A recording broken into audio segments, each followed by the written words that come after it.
Você voltou? Então fica aí, o canal é bom.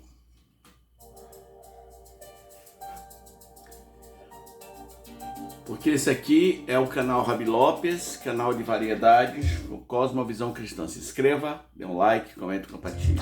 Compartilhe.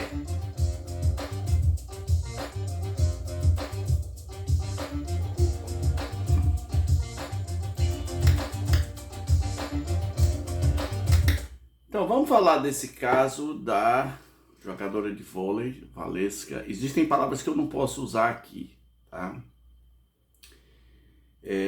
Mas você vai me entender, né? Ela caiu ou se jogou de um prédio do 17º andar. 17º andar. A Valesca, eu vou chamá-la Valesca porque era assim o nome dela no esporte, para diferenciar de uma outra Valesca que tinha na seleção brasileira de vôlei. A Valesca teve uma carreira brilhante, podemos dizer assim, né? Ela é da geração que ganhou a primeira medalha de ouro em Olimpíadas.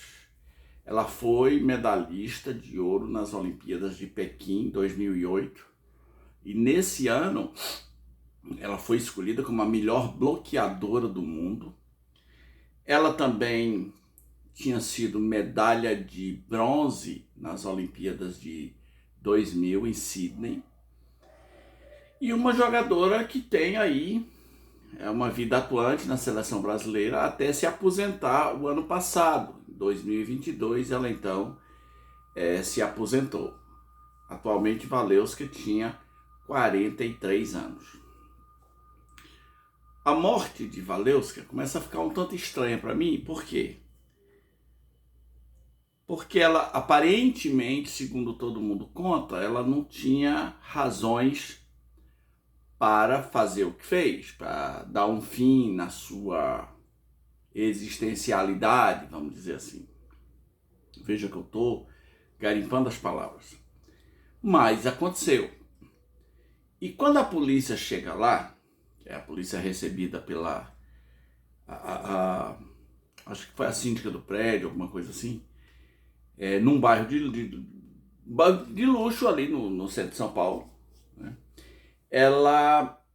A polícia achou um bilhete. E aí tem um histórico por trás disso, que Valesca era casada com um preparador físico, Ricardo, deixa eu ver se é Ricardo Guimarães, se não me engano, Ricardo Alessandro. E eles eram casados há 20 anos, mas agora eles estavam em crise. E o Ricardo tinha proposto um dia antes, o divórcio. Depois dessa proposta, a Valesca faz isso.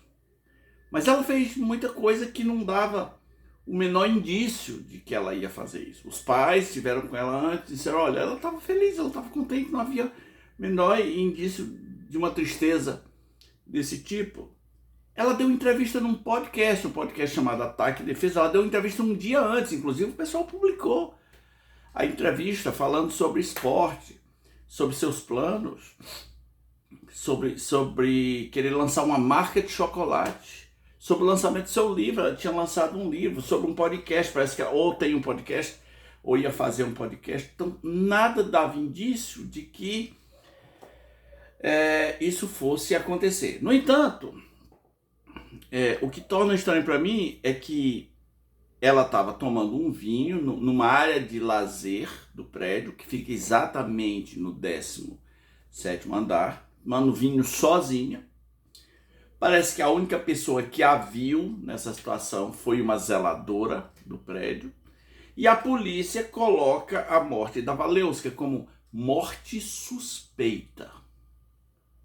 E eu fiquei procurando os indícios de suspeição, né?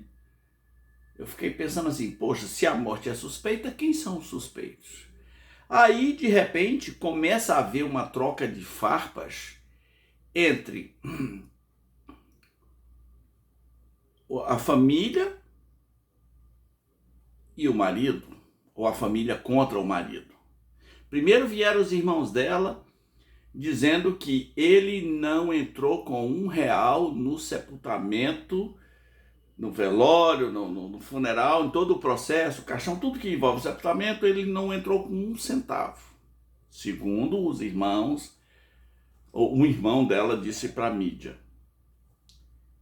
Ele nem mesmo, segundo eles, apareceu no velório.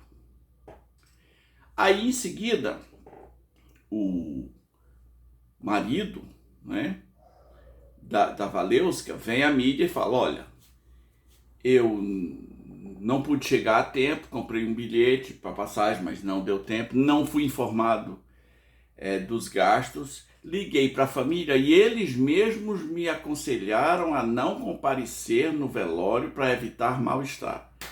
Agora, como é que você é casado com alguém? Você é casado, você é uma só carne, há 20 anos. Você é casado com a pessoa falece e a família recomenda que você não vá no velório. Estranho, né? Primeiro a chegar no velório deveria ser o marido. Mas se você está achando estranho, mais estranho ainda é a resposta que a família da Valeuska deu. Eles disseram: nós nunca falamos isso. Nós nunca tivemos contato com o Ricardo. Ninguém aconselhou. Essa história não existe. Ok. Essa é a história. Valeuska tem um dia feliz, tem uma semana feliz, dá entrevista, fala de projetos, fala de sonho. Um dia antes, o marido fala de divórcio. Ela, no dia seguinte, comete esse ato, mas passa uma mensagem para ele antes. Eu não sei qual é o teor da mensagem. Esse Ricardo, ele falou mais coisas para a mídia aqui, que leva a gente a ir montando aqui umas peças. Por exemplo, ele disse que ela já tinha falado isso em Uberlândia. Uma vez ela estava em Uberlândia, num jogo, e ela falou: já pensei em cometer o ato. Eu já pensei em aquilo que chama-se a atitude dos covardes, né? Não gosto desse termo, mas o pessoal usa. Ela disse: já pensei. Outra coisa que ele disse foi que ela era compulsiva por compras, e uma das razões porque o casamento estava em crise é que ela era compulsiva por compras, e essa compulsão dela por compras, segundo ele, tinha meio que deteriorado muito do que eles conseguiram junto, muito do que eles tinham, porque ela tinha essa compulsão de fazer compras. Esse é o fato todo, a história toda que nós temos até aqui. Então é o seguinte: quais são as possibilidades? Porque ninguém sabe explicar. A polícia diz que a morte é suspeita, mas suspeita por quê? Quais são os elementos que tornam a morte suspeita? Se o marido estava em outro lugar, então o que é que faz essa morte ser suspeita? Pelo menos é o que a mídia está dizendo, que a polícia categorizou a morte como morte suspeita. Então, quais são as possibilidades? Tem várias. Por exemplo, um acidente, por que não? De repente, a Valeuska estava lá, numa varanda alta, estava bebendo sozinha.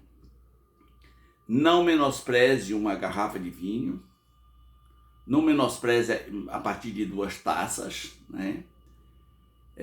O vinho parece ser uma bebida simples, mas não é.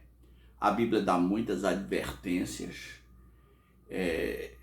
para o vinho. Todo mundo devia ter medo, porque é uma bebida que parece tão inofensiva, né? E a Bíblia diz: não olhes para o vinho quando se torna escumoso. Ou seja, não seja seduzido ali, porque o vinho é sedutor para muita gente, né? E quando você está meio lombrado, como diz lá no Ceará, né? Você não está muito bêbado, mas também já não está não tá normal. A Bíblia chama isso de coração alegre, né? Mas em algumas pessoas tem efeito contrário. Eu conheço maridos que tentam ter uma noite romântica com a esposa e dá vinho para ela, e o que acontece? Ela dorme. A mulher dormiu. É. Mas em algumas pessoas pode provocar tristeza, pode turbinar uma depressão que já existisse ali, né? Então, talvez o vinho possa ter instigado nela uma vontade que ela já tinha antes, que ela já tinha até confessado para o marido. Segundo ele, é uma possibilidade. É uma possibilidade. A gente tem que se perguntar se ela estava sob algum efeito de medicamento. Porque hoje eu me pergunto assim, quem é que não está, né? Eu ainda vou gravar um vídeo aqui chamado A Maldição do Pânico, daquele programa Pânico. Gente, todo mundo naquele programa está sob efeito de remédio. Todo mundo se deu mal. Todo mundo... Aliás, o pessoal está entrando no remédio muito cedo, no medicamento muito cedo, né? Porque todo mundo hoje é definido por uma sigla. Não, você é um TDAH, você é um CNPq, você é um CNPJ, você é um hiperativo, você é um borderline, cada nome bonito, você é um borderline, você é bipolar, é um BP. Então, todo mundo hoje é uma sigla e está todo mundo entrando muito cedo nos medicamentos. Então a gente tem que se perguntar, a polícia tem que investigar isso, se Valeuska fazia uso de algum medicamento forte, porque tem uns medicamentos, isso é uma desgraça, né? Os caras ganham trilhões e o medicamento induz àquele ato que você já sabe qual é. Isso é de uma covardia, né? Isso é horrível. Cuidado para não entrar nessa vida, porque depois que entra, o risco é se viciar e virar zumbi, achar que pode comprar felicidade na farmácia, né? Numa caixinha de medicamento. Então o pessoal tem que se perguntar. Agora, pensando assim do lado prático, puxa vida, como é importante ter um auxílio numa hora dessa, né? Se Valeuska estava sofrendo mesmo disso, de uma depressão profunda, alguma coisa assim, quando você tem um líder espiritual para se aconselhar, quando você tem um grupo de oração, quando você tem uma linha telefônica que aconselha nessa área, quando você tem um recurso, isso faz diferença, já fez diferença na vida de muita gente.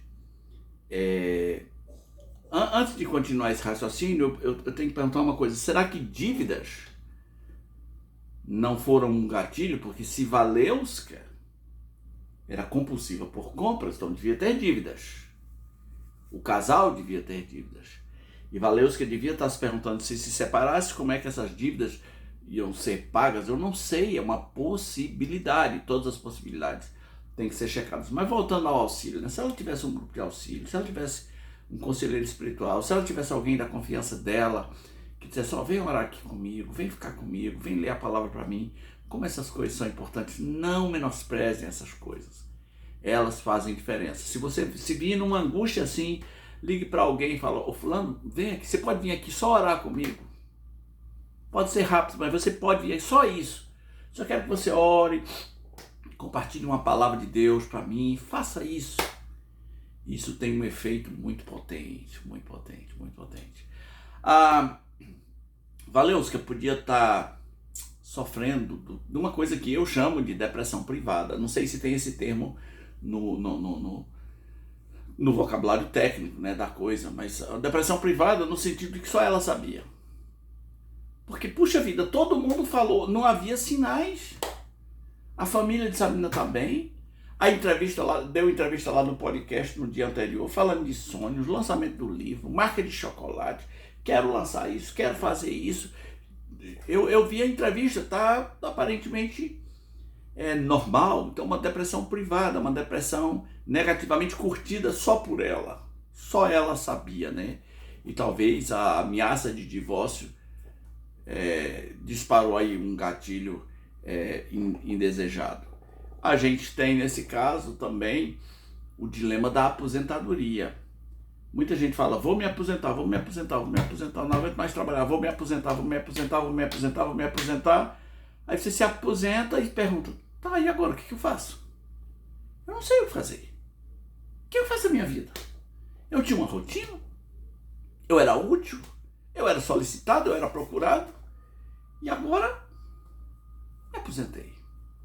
Tem gente que vai no ambiente de trabalho quase todo dia, só para rever os amigos, porque não sabe o que fazer na vida. Tem gente que quer aprender a tocar violão, tem gente que quer aprender a fazer crochê, para ver se tem alguma coisa para fazer. Tem um vazio ali. Agora imagina quando você é famoso, onde você pousa, você dá entrevista, você viaja o mundo inteiro, os melhores hotéis, você dá entrevistas para canais internacionais, você é temido pelos adversários porque ela era a melhor bloqueadora do mundo. Aí de repente você se aposenta, porque a idade chega, e aqui e agora eu sou o quê? Eu sou uma cidadã comum, uma pessoa comum, e se eu lancei um livro e esse livro não foi tão bem vendido quanto eu esperava, o que eu vou fazer da minha vida? Quando você é cristão, eu sempre digo uma coisa para o cristão, né? Aposente-se para fazer a obra de Deus. Você agora tem tempo e supostamente dinheiro, então aposente-se para fazer a obra de Deus no sentido mais intenso. Você pode ser muito útil agora, você pode ser muito útil. E a gente precisa se questionar sobre realização, né? O casamento é santo, o divórcio não deveria existir, mas você ser realizado em Deus supera um divórcio. Supera. Porque o outro ser humano não deve ser aquele que nos completa perfeitamente. É importante, não é bom que o homem esteja só, precisamos de uma companhia, mas quando nos realizamos em Deus, estamos um nível acima, bem acima. Não que não sejamos tentados a fazer o ato, como Valeuska mesmo dizia. Que Deus conforte a família, que pena que a Valeuska não teve ajuda de gente próxima, de gente perto. E que a polícia chegue, né, à conclusão disso aí, e que todos nós possamos tirar lições. E a Bíblia diz: aquele que pensa está em pé, cuidado para que não caia. Qualquer um pode ser tentado, não seja juiz dos outros. E esse foi mais um vídeo do canal Rabi Lopes.